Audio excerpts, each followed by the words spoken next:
wabarakatuh. Perkenalkan, nama saya Elia Fitri Ismawati dengan NIM 20105011122 dari kelas A2 atau B dari Fakultas Farmasi Wahid Hasyim Semarang.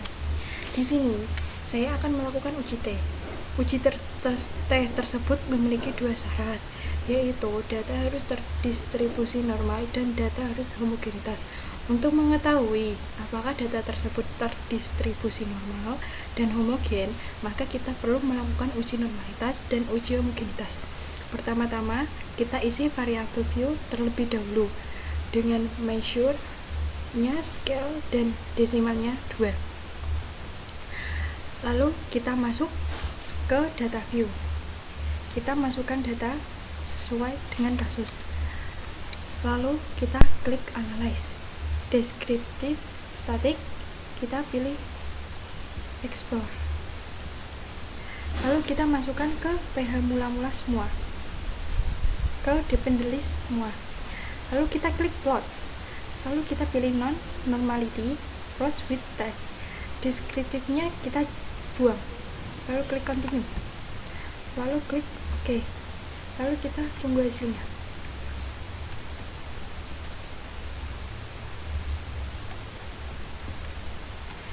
Di sini kita mendapatkan hasilnya. pH mula-mula 0,022 dan pemanasan 0,012. Karena pemanasan 0,12 kurang dari 0,05, maka bisa dikatakan data tidak terdistribusi normal. Karena data tersebut tidak terdistribusi normal, maka kita akan melakukan uji berikutnya, yaitu uji Wilcoxon.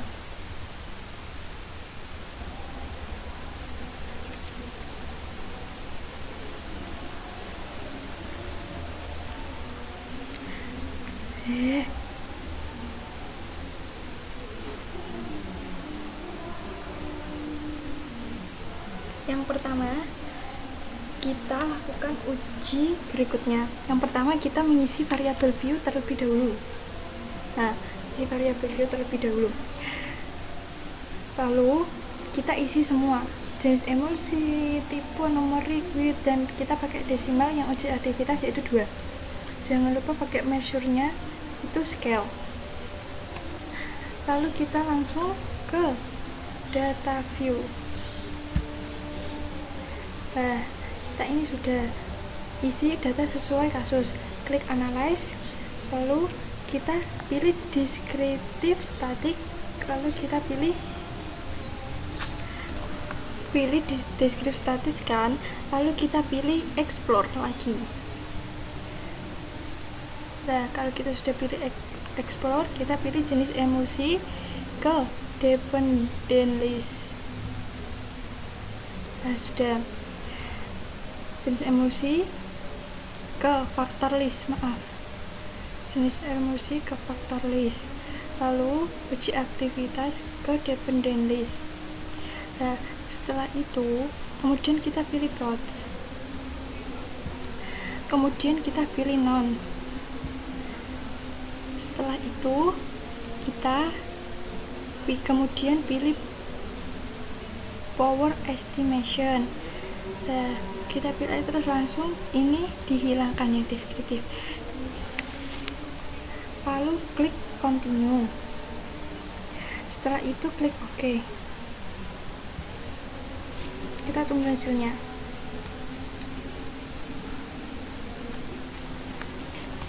Nah, dan sudah muncul hasilnya.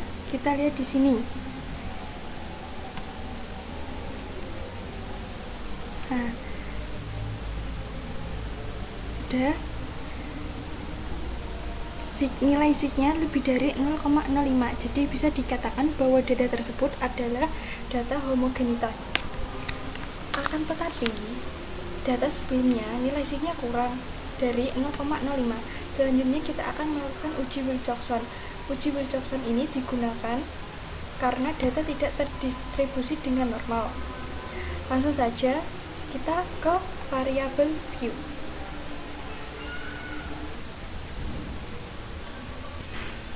kolom 1 diisi dengan data sebelum dan kolom 2 diisi dengan data sesudah. Lalu jangan lupa measure-nya, kita pilih scale. Kemudian kita isi data view sesuai dengan data di kasus. Kemudian kita klik analyze. Kita klik non-parametric test. Lalu kita pilih legacy dialog dan kita pilih dua related sample. Nah, sudah itu kita kemudian pH mula-mula itu di variabel 1 dan pH sesudah di variabel 2. Lalu kita klik build JSON. Lalu kita klik OK. Kita tunggu hasilnya. Nah, di sini kita sudah dapat hasilnya. Kan dari uji build JSON tadi, hasil ini bisa digunakan untuk menjawab soal yang diberikan. Soal yang diberikan yaitu digunakan untuk soal yang diberikan di kasus tersebut. Di sini ada pertanyaan. Nah, di sini ada pertanyaan kan? Apakah ada perbedaan yang bermakna antara pH emulsi mula-mula dan pH pemanasan atau sesudah? Jawabannya ada. Kenapa? Karena dilihat dari hasil uji build JSON tersebut, hasilnya adalah 0,02. Ini lebih kecil daripada 0,05. Di sini ada pertanyaan. Apakah pH emulsi mula-mula lebih besar dibandingkan pH pemanasan?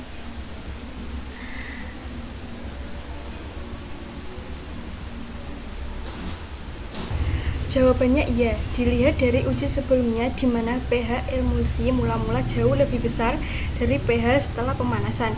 Bisa dikatakan bahwa pemanasan berpengaruh terhadap pH emulsi. Kenapa? Karena pH emulsi mula-mula lebih besar dibandingkan dengan pH setelah dilakukannya pemanasan.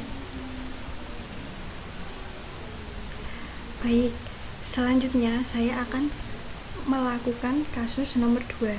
Di sini ada kadar sakarin pada merek minuman lokal dan ada kadar sakarin pada merek minuman impor.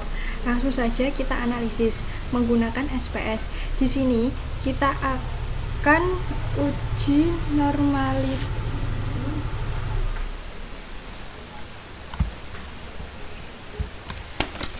Di sini kita kasih nama di variabel view. Jangan lupa measure-nya kita isi scale ya teman-teman.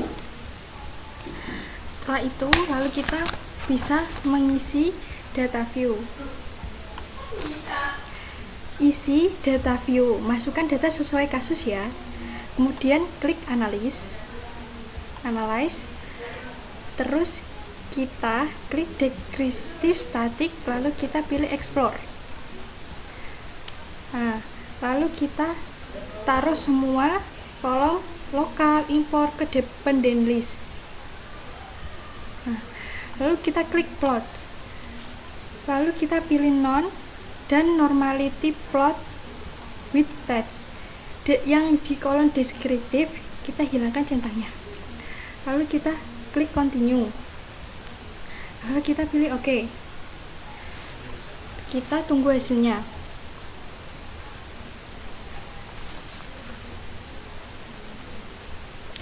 Kemudian muncul hasilnya.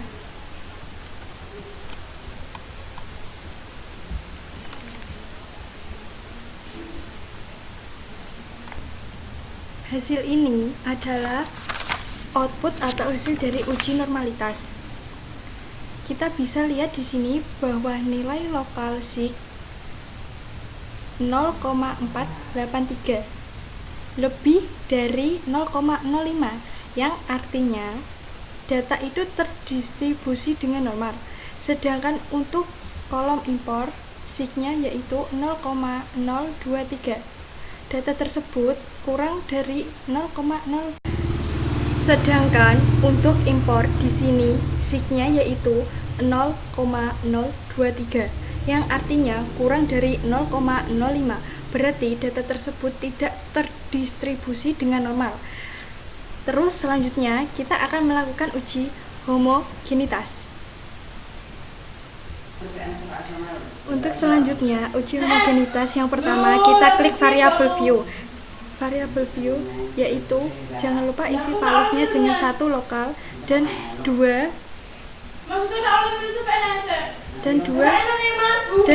itu kita isi impor. Dan jangan lupa pilih measure-nya yaitu scale. Kemudian kita klik data view. Isi data view sesuai dengan kasus. Klik analyze. Klik analyze, lalu kita klik descriptive static, kita klik explore, lalu kita yang merek kita pilih explore. Untuk merek kita masukkan ke factor list dan kadar kita masukkan ke dependent list, lalu kita klik plots, lalu kita klik plots. Selanjutnya kita di sini kita pilih none, lalu kita pilih power estimation dan hilangkan centang di descriptive. Kemudian kita klik continue, lalu klik OK. Lalu kita tunggu hasilnya. Dan kemudian ini hasilnya. Di sini kita lihat kadar sig-nya yaitu 0,691. 0,0691 lebih besar daripada 0,05. Artinya data tersebut homogen. Namun pada data normalitas sebelumnya tidak terdistribusi normal karena kurang dari 0,05. Maka kita akan melakukan uji T non parametrik yaitu uji Mann-Whitney. Selanjutnya kita akan melakukan uji Mann-Whitney. Untuk yang pertama, kita klik variable view. Kita klik variable view. Untuk yang pertama kita bisa klik variable view yaitu merek, nama kita kolom 1 kita beri merek, kolom 2 kita kasih kadar, dan valuesnya nomor 1 itu lokal dan nomor 2 itu impor. Measure-nya jangan lupa pilih scale. Selanjutnya kita klik data view, masukkan data sesuai dengan kasus. Kode 1 untuk lokal dan kode 2 untuk impor. Kemudian klik analyze. Klik analyze. Selanjutnya kita pilih non parametric. Non parametric test. Terus kita pilih legacy dialog.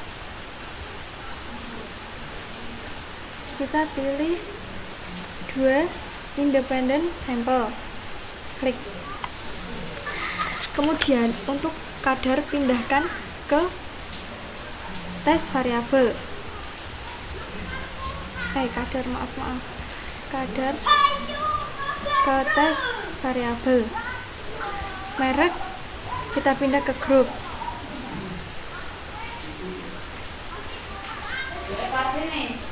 Grup 1 kita klik 1, grup 2 kita klik 2, klik continue, lalu kita pilih option, kita klik descriptive, terus pilih exclude cases test by test, lalu kita klik OK. Tunggu hasil. Nah, ini adalah hasil dari uji Mann-Whitney tadi. Di sini kita bisa lihat di mana sig-nya. Di mana sig-nya 0,279. Lebih dari 0,05. Dan hasil ini bila untuk menjawab pertanyaan yang ada di kasus yang diberikan oleh dosen. Nah, di sini kita ada pertanyaan. Kita ada pertanyaan.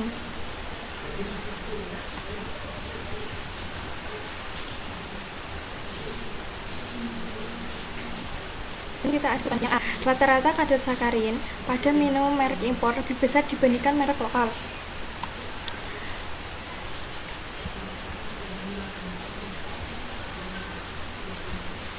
Nah, untuk mengetahui jawabannya bisa dilihat dari output homogenitas.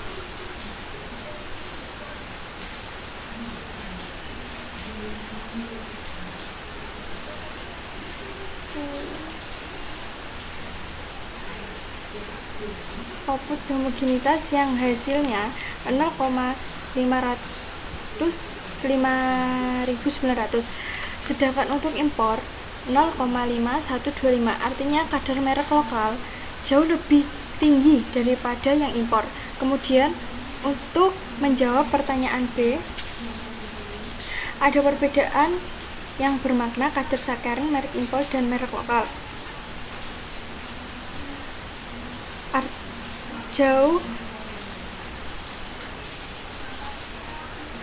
Jawabannya bisa dilihat dari output dari uji Mann-Whitney, yaitu hasilnya yaitu ini 0,279.